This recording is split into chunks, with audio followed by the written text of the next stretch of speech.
Hey everyone, welcome back, and today I'll be dragging you along through Final Fantasy XIV's raiding content.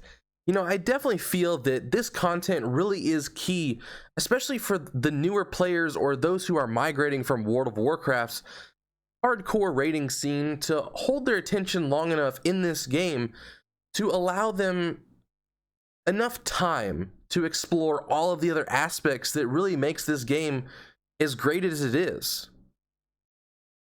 Why are you guys looking at me like that? What, you've never seen a dragon with a goatee before?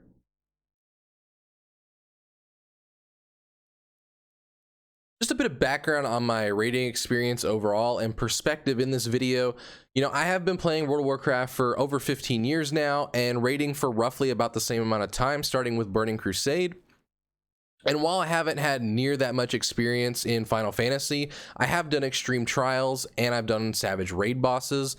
And while not having done any of the ultimates yet, these are some of the key differences that I have noticed thus far. Now, starting off, Final Fantasy uses an 8-man raiding system. Now, this is actually my favorite in the terms that you really get to have that sense of tight, close community that you used to have with like WoW 10-mans, where 20-mans in WoW almost feel disjointed and separated. We were mostly just there for the sake of progression. Everyone had a common goal of wanting to kill bosses and be, top players, but at the end of the day, you really just had more or less small groups of cliques that were within the guild that only got together during raid time. You never really hung out with everyone, and you probably didn't get along with every single person in there, to where with 8, it's a much more manageable number, and you can definitely match a lot more people with the same personality traits. It also allows Final Fantasy to take advantage of things that WoW never did, even when it had 10-mans available to them. And that's a lot of personal responsibility type mechanics that makes it somewhat unique. In WoW, I could never see them adding a mechanic where all 20 people have to be alive and able to perform a certain mechanic. It would just almost be astronomically impossible odds to have that many people able to handle something like that, to where with an 8-man group you could have a soaking pool that requires one of each of your raid members to be in after a series of hectic mechanics happen, and it be okay and not feel super frustrating to accomplish. Nope, I couldn't make it to yours. Well, I guess our only chance is to nuke now. Kill or be killed.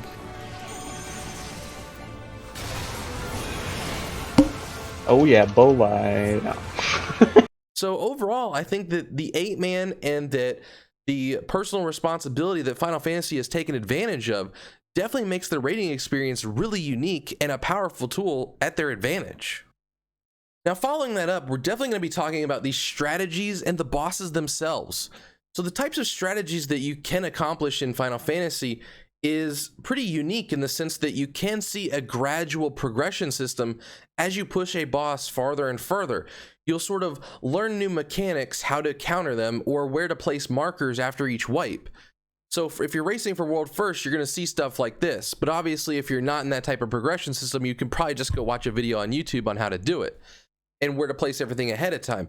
But if you're doing it at a top tier level or wanting to push something that advanced, you have to learn slowly where to place markers, where to spread, where to stack, where to soak things, and all the timing of these different abilities, which really makes it a great intuitive strategy guide, because there's a real sense of progression and not really a whole ton of wiping for no reason, or because your group didn't push the damage benchmarks like in WoW, where it's like, okay guys, we didn't push it at the right time, or everyone didn't hold DPS, so we'll just wipe it up, we lose, it's automatic.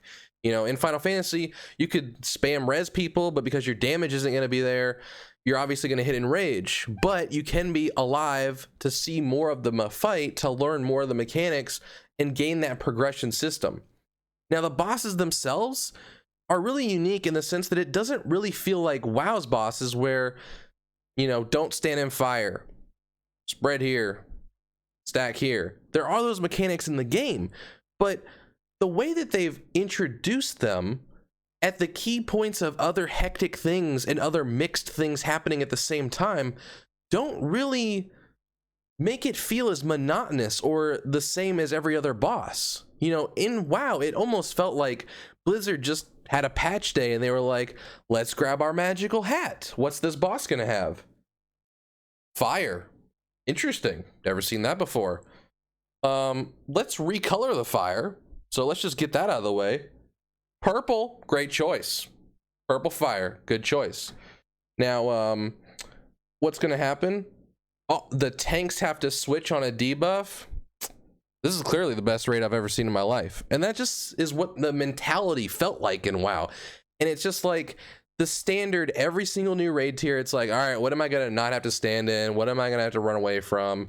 You just stand way over here in the corner and ignore half the mechanics while your raid does all the mechanics.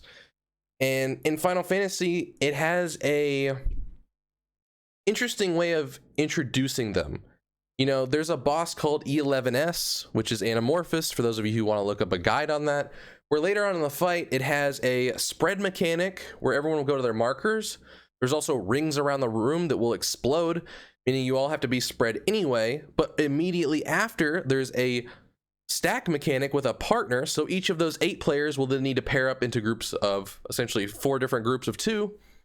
And then immediately after that, the boss will do a line attack through the room that has 3 variants to it, where it could be an explosion at your feet, a knockback, or a even wider line, meaning more people around the room have to move. And then in addition to that, there's another variant where it will target one player and put either a firebomb on their head, meaning the whole raid has to stack, a lightning bomb on their head where they have to stack with the tanks and not cleave the entire raid, or it'll have a light orb where you have to be the farthest away from everyone else so you don't explode on them. And all these mechanics happen within, you know, a very small window of just a few seconds. So while there's similar mechanics of spread, stack, move, things like that, you don't think about it because they introduce unique abilities and the way of presenting them that never really makes any of the boss fights feel super repetitive. And I think that's one thing that WoW really never learned how to do. And finally, the moment you've been waiting for. The third thing, loot. I love loot. You know, Final Fantasy actually has a really good system when it comes to the looting and raiding in general.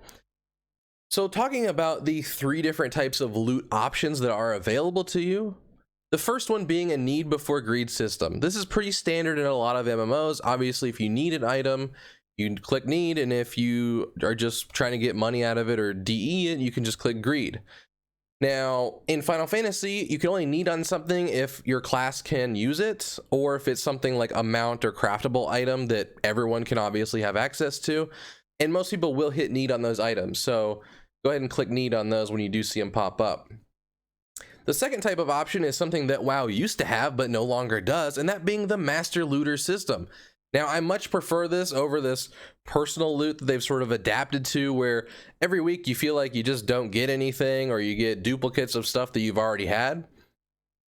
And overall, it just was a really bad flaw design. And I don't really know their reasons for removing it. I tend to have a suspicion that it was something about the amount of tickets that they got with ninja looting and pugs and things like that. But that could have been solved by Final Fantasy's third looting option, and that being greed only. Now, this would solve all of the issues, as the rolls would be a fair roll straight across the board on every piece of loot that drops. When it comes to the loot itself, however, it's also very similar to WoW's tier token system, but slightly better. And the way they've made it better, you may wonder, is that they've taken the tier token system from WoW and implemented it to all of the gear in general. So let's say a pair of boots drop. Well, the boots are in a coffer box, and once opened on any class, it becomes a pair of boots for that class, meaning there is very little to no waste when it comes to the raid. And if you feel that you aren't getting enough loot personally from your group, maybe they need to gear up their damage, and you're a healer or a tank, and you just don't have the damage to beat an enrage, so all of the damage are getting the loot. Well, they have a loot protection system in place, regardless if you're in a Master Looter guild setting. Every time you kill the boss, you'll get an item, whether that be a tome or a totem. And if you collect so many of these through so many kills, roughly around 6, sometimes a little bit more, sometimes a little bit less, depending on the item itself, you can buy a weapon from a trial, or you can buy those boots that you've been missing out on from the raid boss. And overall, the entire system that Final Fantasy has developed around the way that they handle loot and the way that loot is dropped, and to protect you from getting this sense of feeling like you never get an upgrade, is honestly quite refreshing, and it's definitely worth a try. Now, there are basically three main types of raiding content, at least that's how I'm going to group them, within Final Fantasy. We're going to start with essentially the easiest of content and work our way up to the hardest of content within the game. Now, most of these raids don't have a lot of trash, if any at all, with the exception of the first one that we're going to talk about, and that is Alliance raids. Alliance raids are comparable to probably LFR, I guess, in WoW. It's really easy content that's super easy to do, provides catch-up or filler gear for your classes. So if you're behind a few patches, just coming back to the game after a break, or your guild's not progressing really far, really fast, where you can get high-end gear, they usually add a Alliance raid in between tier contents to allow you to get caught back up and get ready for the next raid coming out, or to get enough gear maybe to be able to kill that next boss in the current raid, so that you can, get your gear level a little bit higher, before next patch, obviously. It's a little bit different because it's not an 8-man, but at the same time, it is an 8-man because it's actually 24 people total, but broken up into 3 groups of 8-man. Now, some bosses, you will have all 24 people waylaying on one giant boss, but usually it's broken up into separate sections. They will break you up into an Alliance A, B, and C. Usually they will have certain mechanics where there'll be 3 mini bosses that each one will have their own personal responsibility of killing. Or it could be maybe 16 people stay on a platform for a certain mechanic and 8 people go do another boss. And if they don't do that, then, the group will essentially wipe, or the other group will have harder mechanics to deal with, essentially. So I think the Alliance raids are important, and while I don't do a lot of them, I think that it's probably something that a lot of people may enjoy, especially for story content, or I think the recent one for this expansion was a lot of like Nier content. So if you like Nier Automata and things like that, it's probably something that, is interesting for you and extra for you to do. The next type of raiding content we're going to cover are going to be trials. Now, obviously there is a normal and a extreme version of these. And the difference between extreme and savage is that extreme trials versus savage raids, they are a little bit easier. Now, they're also a really good thing to farm because extreme gives you weapons typically, which is a great DPS catch-up mechanic to help you be able to kill that savage content. They usually also drop optional items, which are used for crafting, like transmog or housing items, things like that, which leads to them being sold for quite a bit of gil, actually. I think I've made quite a few million gil off of just selling those items.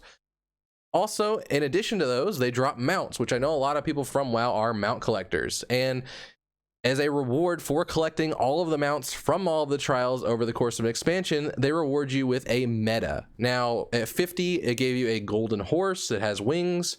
At 60, they gave you a bunch of birds, and then that unlocked a golden phoenix. After that, there was a bunch of pretty cool wolves at 70 that unlocked a 9 tails demonic Oni type wolf, I guess. And in the current expansion of Shadowbringers, there is a bunch of dragons, which look pretty cool on their own, obviously. And at the end, it unlocks a meta of a mechanical dragon that has 4 wings and is a 2-seater, which flying, it looks pretty cool on the ground. It's definitely a big ass mount. So I don't know if I would actually use it if I didn't have flying in a zone personally, but it is an option. Now, most of the normals you will probably encounter through the main story itself, unless obviously where, they release things in future patches, not counting those. But for Shadowbringers, for example, I think I did 1 or 2 trials just leveling. So it gives you a nice little taste of what the content's going to look like. And obviously Extreme is just a step up from that. The last type of content we're going to talk about in raiding is obviously the raids themselves. Now, normal mode is pretty easy, I think, and it's definitely puggable. The item level from the gear that drops is roughly the same as crafted, but you're still going to want to clear it mostly for gear optimization and to get your best stats, along with mixing in some badge gear and stuff like that. The last boss usually drops an item that you'll farm roughly about 7 of at a certain point, and then fuse that with some tomestones in order to make a weapon for your class. Now, obviously, you're not going to want to just sit there and take forever farming a bunch of these in order to get into Savage content, which is understandable. But Savage content is some of the hardest content within the game, and we've definitely spent multiple weeks on some bosses just trying to get it down. It usually requires a lot of tight benchmarks, so if you have some people who aren't 100% on rotations, which, as we know, rotations in this game are definitely not 4 buttons like WoW, so I can see where a lot of people will struggle performing those rotations while performing a lot of mechanics in hectic environments. So you're going to want a lot of this sort of filler gear, maximum optimization, and performing at your peaks in order to be able to down a lot of Savage content. And the last type of raid, which I guess I would consider it a raid, are the ultimates. Now, the best way to compare these in WoW would be like a time walking raid, essentially, but it's definitely a lot harder than that. And to break it down from what I understand, it's essentially, let's say they rehash a level 70 boss and make it an ultimate. Well, you're going to need to go through there, get scaled down, obviously, at level 70 first off. You're going to need to farm a best in slot list from level 70. And ultimates are usually gauntlets of bosses, meaning if you fight, let's say, 2 out of 3 bosses and you wipe, you're starting over from boss 1 again. And these are usually really long fights, like 20 to 30 minutes. So overall, it is some of the hardest content in the game, and usually done for, obviously, the bragging rights of different titles or glamour purposes. So I think ultimates are definitely something cool, and while I hope to scratch those in the future, I haven't gotten to yet. And I'm still working through Savage content right now because it's definitely still a little more brutal than what our guild can handle. But overall, it's definitely something to try. To rank all of the content in order from least difficult to the most difficult in the game, I would have to say you're going to definitely start out with Alliance raids being number 1. It is so easy to do. Many people can die and you'll still accomplish the same task, and it's not really hard at all. The second thing being normal trials. Just because you're going to encounter a lot of these on the main quest scenario through the game itself, it's pugged. The mechanics are simply learned by anyone just doing it for the first time. After that, I would say normal raids are probably the 3rd easiest, and you're going to spend a little bit of time here, usually gearing up every patch, just sort of, getting that best in slot and optimal stats, like I said. After that, tackle those extreme trials. You're going to want maybe to grab that weapon, snag that cool mount while you're at it before you're ready to push into that Savage content. Obviously, Savage being the next difficulty tier. And finally, whenever you think you're ready and you've cleared all of that and you think you have nothing to do, go kill those ultimates. Be sure to stay tuned because next week we are going to be releasing our video on the gearing system, which sort of ties in with the trials and raids. So if you're interested in about learning how the gearing system works and what makes it so much better than how WoW's gearing system is with Titan forging or corruption or whatever the hell method they're on now, be sure to stay tuned for that. And if you like this content and want to support the channel, please hit that subscribe button, give me a thumbs up, or follow me on Twitch. I greatly appreciate any and all of the above, and I'll see you guys next time. Take care.